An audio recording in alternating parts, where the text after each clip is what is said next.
Yes, so good day and welcome once again to our audio segment. So today, actually, I had a topic here which I called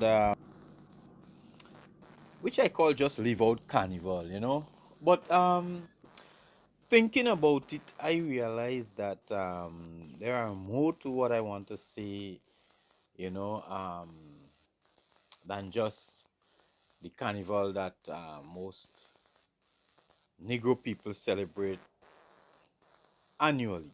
Okay, now there's a lot of things that was running through my head, in relation to why I said just leave out carnival. Okay. Anyway,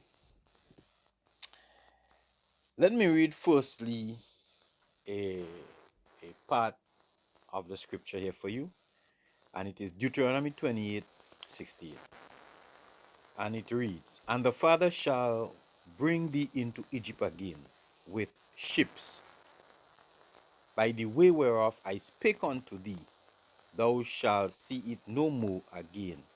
And there ye shall be sold unto your enemies for bondmen and bondwomen, and no man shall buy you." Okay, so let's just take a brief look at this here. The Father shall bring thee into slavery, into Egypt again with ships.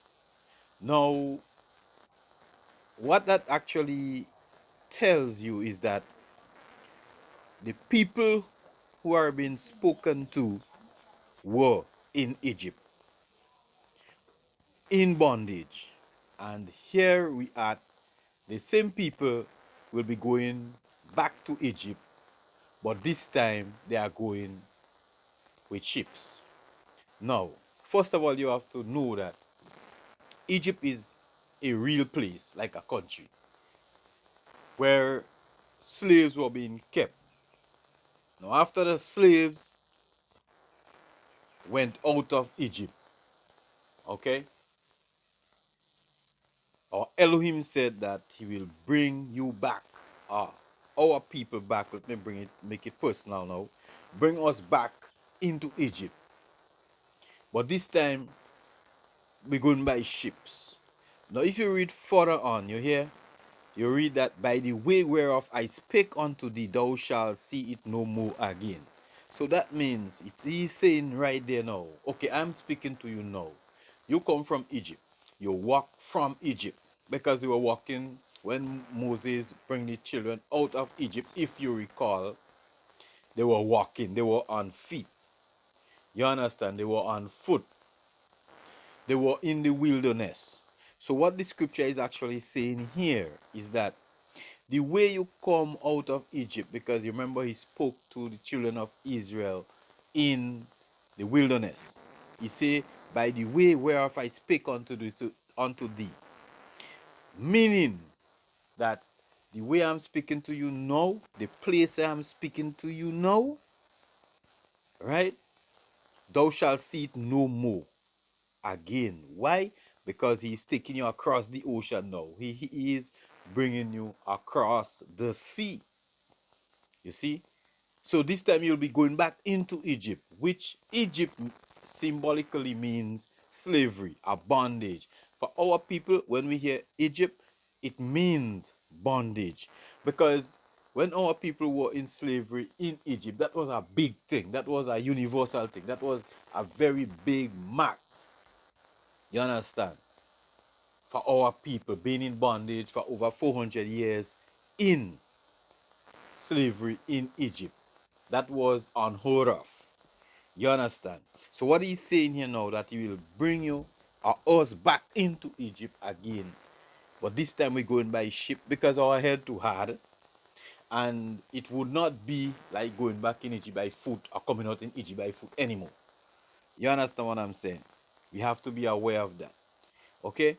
And there ye shall be sold unto your enemies. So you ask yourself, who are the people that you were sold unto?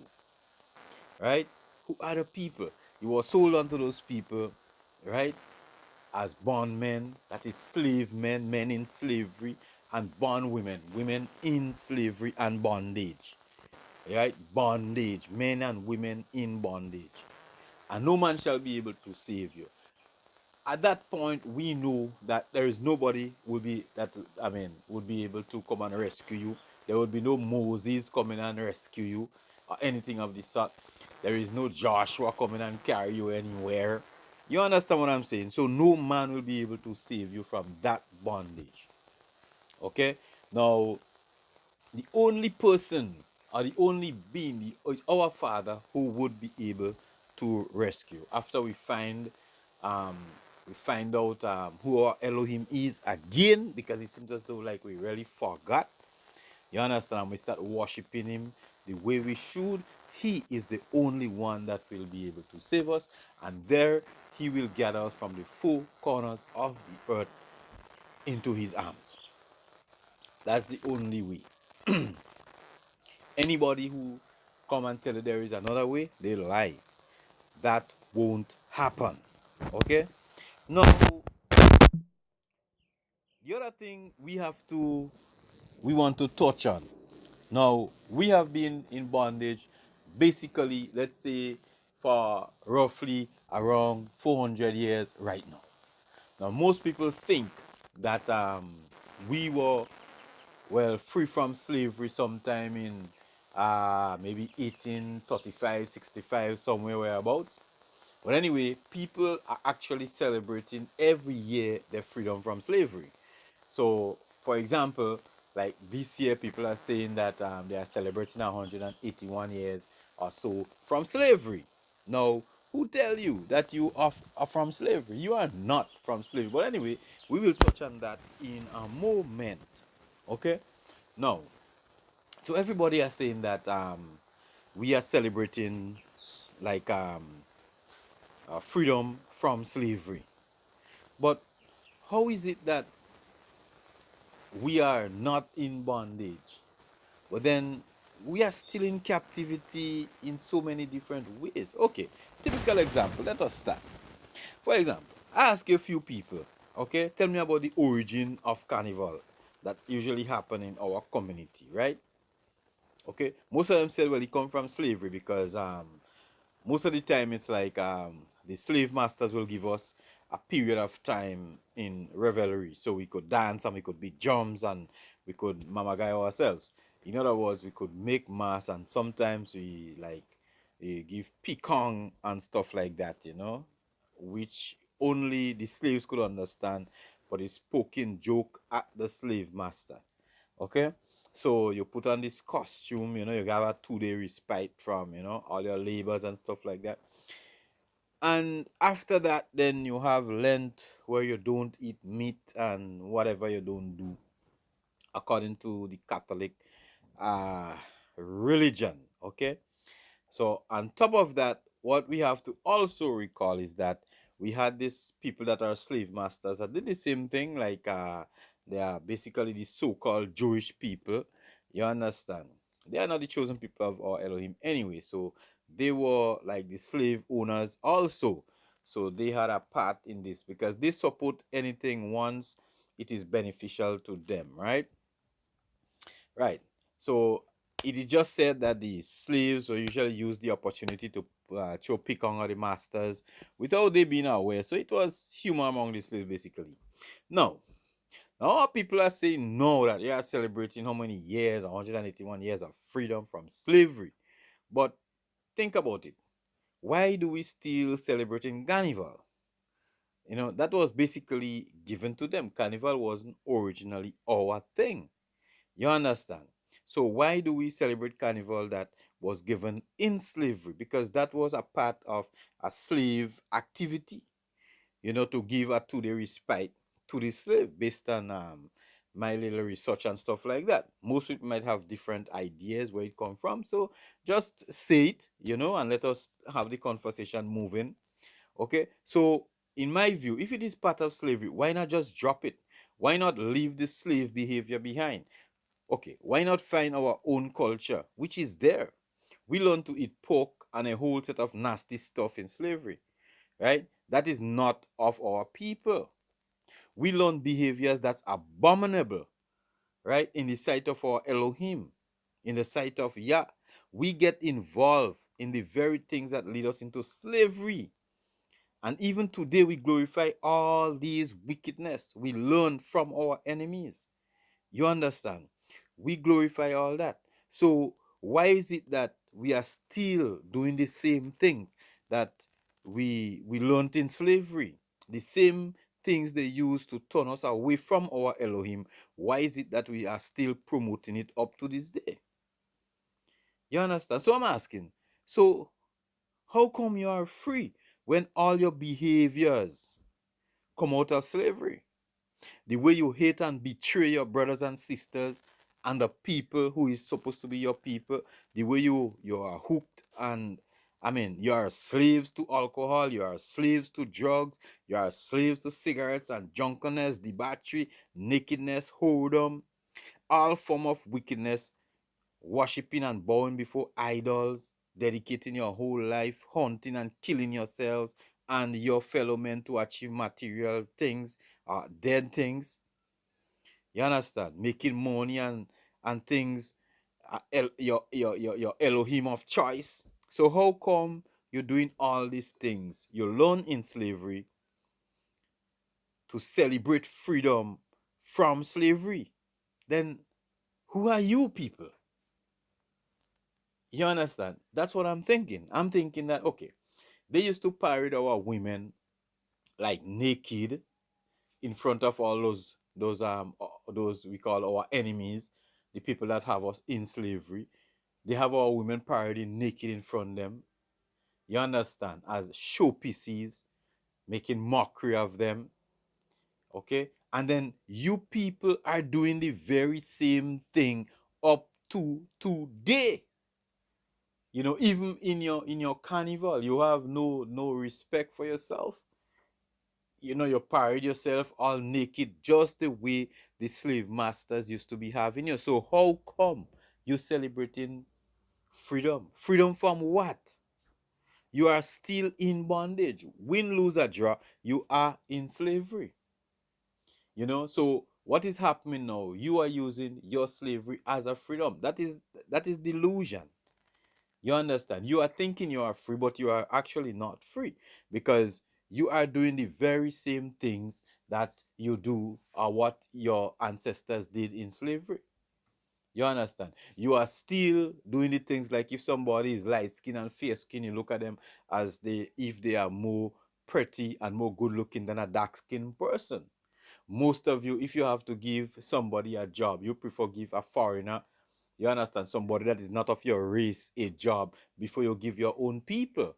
If you have to help people, most of you decide that you will help other people than you help your own people. So how could you be celebrating freedom from slavery when you are doing the very thing that the master trained you to do? Like the perfect dog. How? You understand? How is it possible that you could tell me today that you are free? Free from what? I mean, it's obvious that you are not free. The people, the police, the white police will shoot. Yes, so the white police is killing our people, meet them in the street, shoot them down. I mean, come on. That is the same way they used to behave in slavery. They have absolutely no respect for us. Absolutely no respect.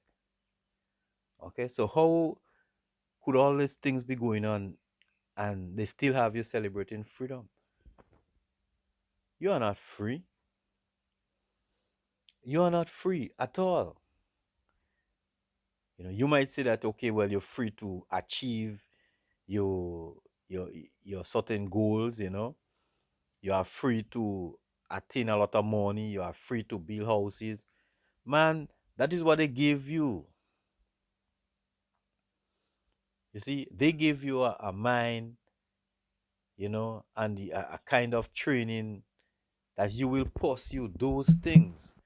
So at least you'll be able to live within the community, but you can't really express yourself in this community. as it is right now in this society. You cannot. It's the same thing they've been doing in slavery. They give you a little thing to do a little thing to keep you quiet. It's the same thing you're doing now. So you have your little carnival, you have your little queen show, you have your little carnival show, you get your little money, you run around, you do your little stuff, you understand? And you think that you are free. But you are not. It's simple as that.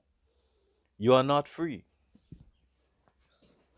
They have you live in a delusion, right? When you start loving your fellow men, your brothers, when you start loving your people, when you start coming together with your people in the right way, you will see life quite differently. Your ancestors' root,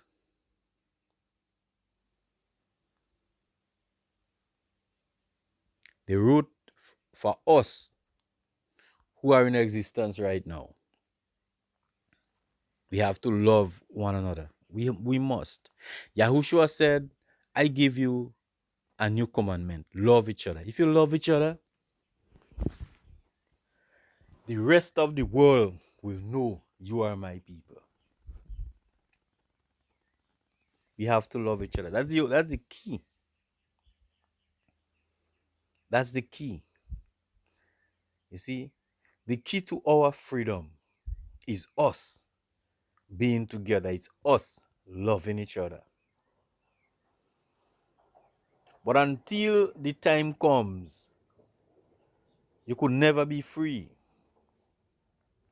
You see, because that is exactly what they taught you on the plantations. That was the training ground.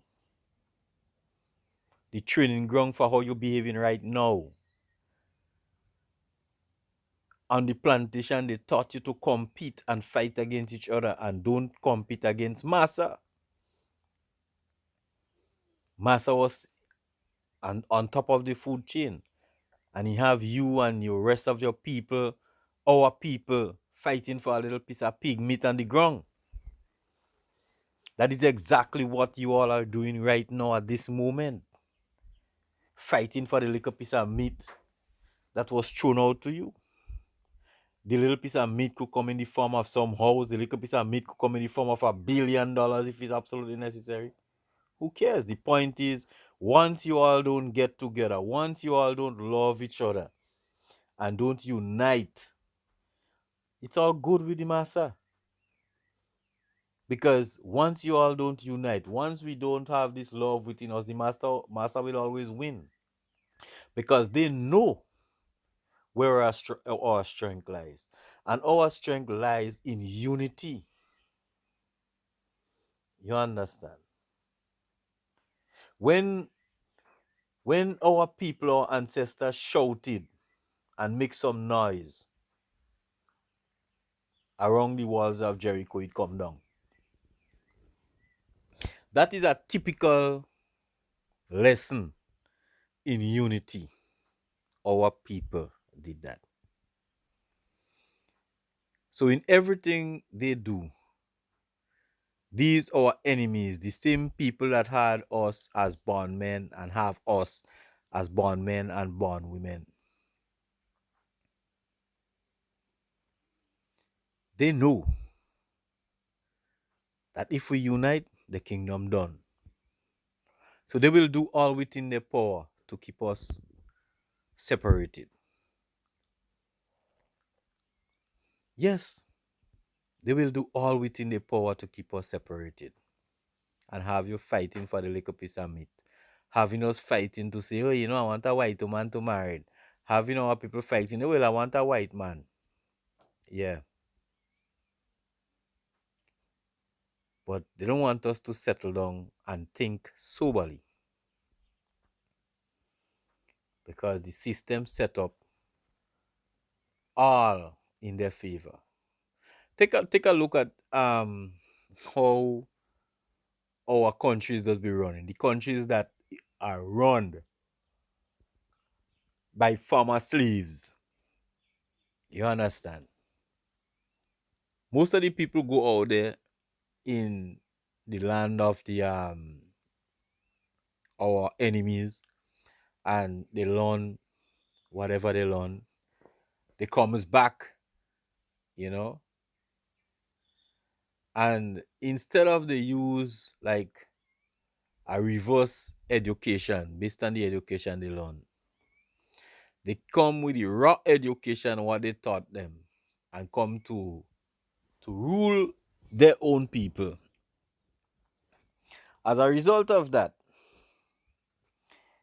everything they do, everything they does in the community works in favor of not the people,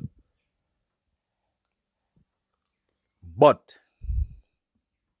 our slave owners. Everything. Look at how we our country does be. You just look and when you look at the people that comes in here, they come here and they prosper. They come in our country and they prosper a whole lot. But our people, you'll find them struggling in the marketplace, struggling to do this. But other people will come, they'll drive the biggest vehicle, they'll have the biggest hotel, the biggest house, and we own nothing. Because that is how the system set up. You see? So they have even the people who supposed to be the most educated ones among you, which actually they are not because it doesn't have a clue. Have them doing things in favor of the white people, the people that consider to be your enemies. You understand? That is exactly what is happening. All right? So we celebrating 181 years, but still working in favor of our former slave masters or our slave masters because they are. Because everything we do is they put it in place and they structure it that way. Is a fallacy. This freedom is a joke. You understand? This freedom is a big hoax. That's the hoax of the century, maybe of the past couple centuries. Biggest hoax that you have freedom. You don't have no freedom. You understand? It's the same way they used to be doing. And when land come, you can't eat no meat because that is foolishness. Stop it. Be free. Love each other. Let Yahuwah be what he need to be in your life. You understand? Look at all the countries, as I said, we always have crime, children killing children, people killing people, our own people doing that. That behaviors was learned in slavery. That's where they start the disunity. That is where they start the fight against our own people. Fair skin against light skin and light skin against dark skin. A set of foolishness. So how could you tell me that is freedom? No, it's not. It's not. So let us be free. Stop the foolishness. Stop this thing about 181 years. Let us get rid of all these things that we learned in slavery. And once you get rid of that, start with a clean slate. It's never too late. It's never too late. Start with a very clean slate. The world is not going anywhere. We are here until our Elohim ready. So start afresh. Love our Elohim. Give thanks and praise to our Elohim. And let us be free. All this foolishness about this carnival thing and our women parading themselves like harlots, all half naked and stuff, our men painting themselves black, looking like so-called devils. Like I'm sure it's those people that give this idea about paint yourself black to amuse them. Put horn on your head and put tinsel on your head and make yourself look foolish. That is not making any sense. I mean, most of us maybe did that already, but then as time goes on, you'll recognize that this thing is just not making sense. We have to stop that. That is not part of our thing. We just looking foolish in the sight of other nations. It's as simple as that. Because I could tell you that they don't love you, and they never will, right? They won't love you. So don't try to feel as though you are part of them. No, you'll never be part of them. You know, the only how you could be part of anything is when you learn to love your fellow men, your own people, and support and love them, whatever. Then you'll start experiencing freedom. But as long as you fight against your own people, as long as you would support other nations than your own people, whether when you're giving them employment, you give your foreigners employment more than your own people, people of other races. As long as you start doing that, and you are in bondage, you are a well-trained slave. So those are the things we have to look at. And next thing I want to tell you, to extend your knowledge somehow, start your knowledge by reading Deuteronomy 28. The whole chapter, you could read the whole of Deuteronomy and get a clear idea as to who you are. See if you could apply it. Look at what the struggles that we are going through as a people and put it in line with Deuteronomy 28. And then you will get a clear idea as to who you are. So be at peace, be blessed, and be free. Free. Free with love. Peace.